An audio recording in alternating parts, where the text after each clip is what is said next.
सुबह की धुंध में लिपटा नरसिंहपुर गांव पहाड़ी के नीचे बसा था।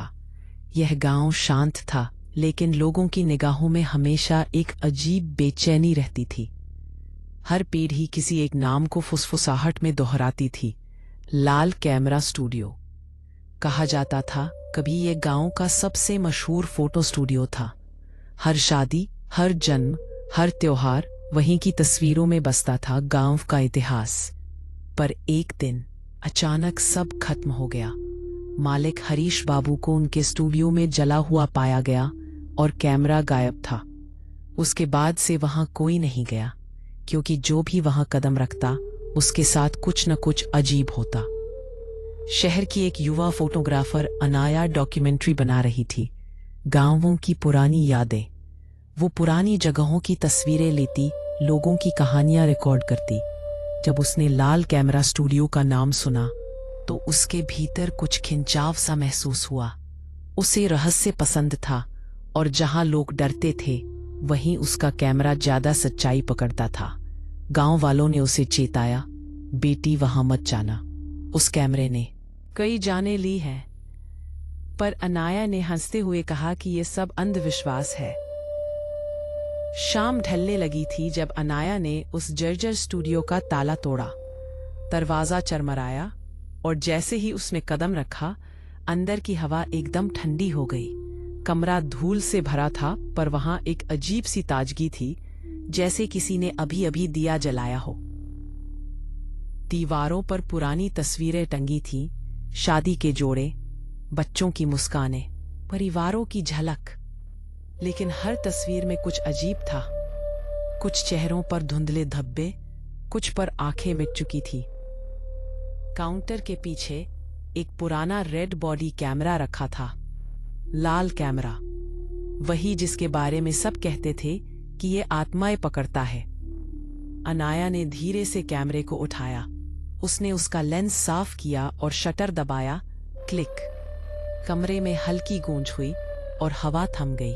जब उसने तस्वीर देखी तो उसमें सिर्फ दरवाजा था, पर दरवाजे के पीछे कोई परछाई खड़ी थी। उसने चारों ओर देखा, कोई नहीं था। उसे लगा कि शायद रिफ्लेक्शन है, लेकिन रात होते होते वो परछाई हर तस्वीर में आने लगी, और हर बार वो ज्यादा स्पष्ट होती जा रही थी। उस रात वो अपने टेंट में बैठकर तस्वीरें देख रही थी।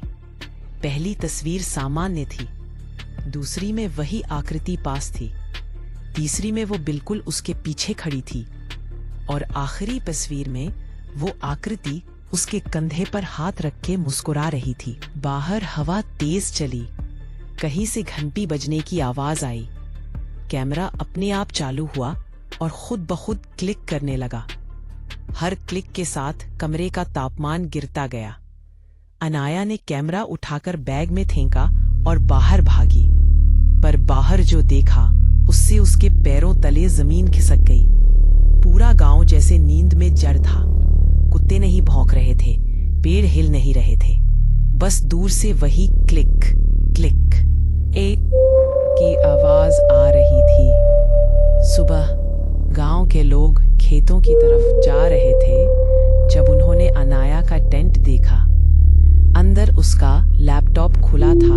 स्क्रीन पर वही तस्वीर चमक रही थी। अब तस्वीर में अनाया नहीं थी, बस खाली कुर्सी थी, और पीछे वही कैमरा रखा था जो अब भी लाल रोशनी छोड़ रहा था। लोग डर गए।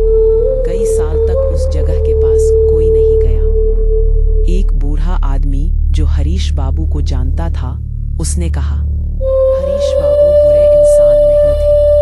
वो कहते थे कि कैमरा सिर्फ चेहरा नहीं, आत्मा भी पकड़ता है। पर गांव के कुछ लालची लोगों ने उनसे वो कैमरा छीनना चाहा। झगड़े में आग लग गई और वो जल गए। मरने से पहले उन्होंने कहा था, अब ये कैमरा सच्चे और झूठे की पहचान खुद करेगा।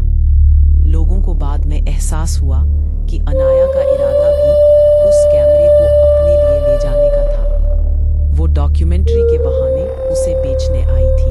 5 साल बाद गांव में एक नया फोटोग्राफर आया, रजित। वो आधुनिक कैमरों से तस्वीरें खींचता था। उसे पुरानी कहानियां सुनना अच्छा लगता था।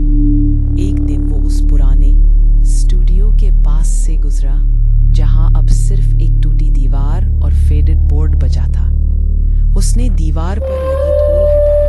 नीचे लिखा था लाल कैमरा स्टूडियो और उसके पास जमीन पर एक पुराना फोटो पेपर पड़ा था। उसने उसे उठाया। तस्वीर में वही स्टूडियो दिख रहा था और दरवाजे पर कोई खड़ा